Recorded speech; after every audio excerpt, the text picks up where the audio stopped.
राम मंदिर, लोग कहते हैं कि आपके भाग्य में ही शायद लिखा था कि मंदिर आपके कार्यकाल में होगा। गोरखनाथ पीठ और अयोध्या मंदिर, इसका संबंध अगर आप हमारे दर्शकों को बताएं।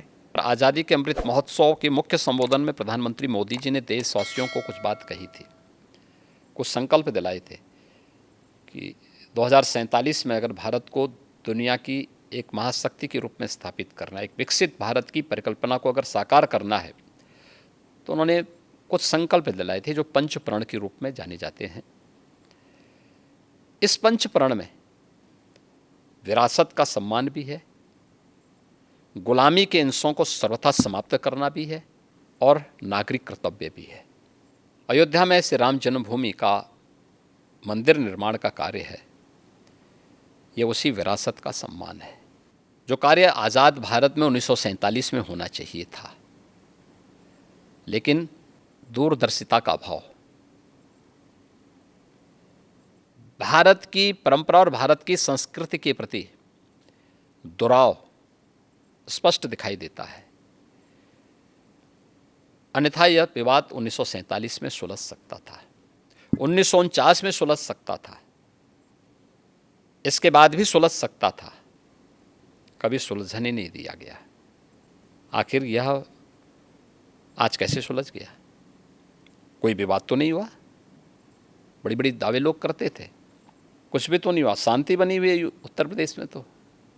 और ये मेरा सौभाग्य है कि जब एक और प्रधानमंत्री मोदी जी के नेतृत्व में, उनके मार्गदर्शन में अयोध्या में भगवान राम का भव्य मंदिर का निर्माण कार्य श्री राम जन्मभूमि तीर्थ क्षेत्र ट्रस्ट के द्वारा संपन्न किया जा रहा है, बनाया जा रहा है और देश भर से सहयोग मिल रहा है, तो स्वाभाविक रूप से एक मुख्यमंत्री के साथ साथ एक भगवान राम के एक भक्त के रूप में भी 3 पीढ़ियों का प्रतिनिधित्व करने का मुझे अवसर मिल रहा है।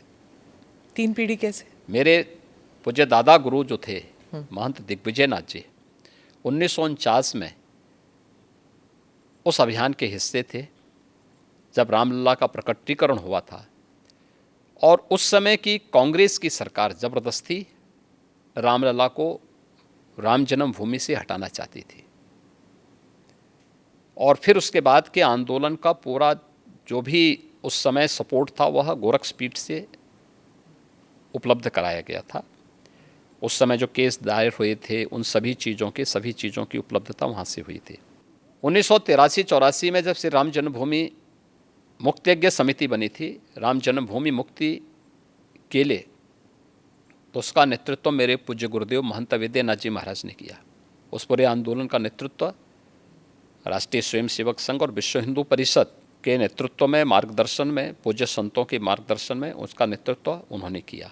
और जब राम जन्मभूमि में भव्य मंदिर निर्माण की आधारशिला प्रधानमंत्री मोदी जी के कर कमलों से रखी गई, तब प्रदेश का मुख्यमंत्री मैं स्वयं था, तो मेरे लिए तो ये बहुत ही गौरवपूर्ण क्षण था। Click here to watch the full episode.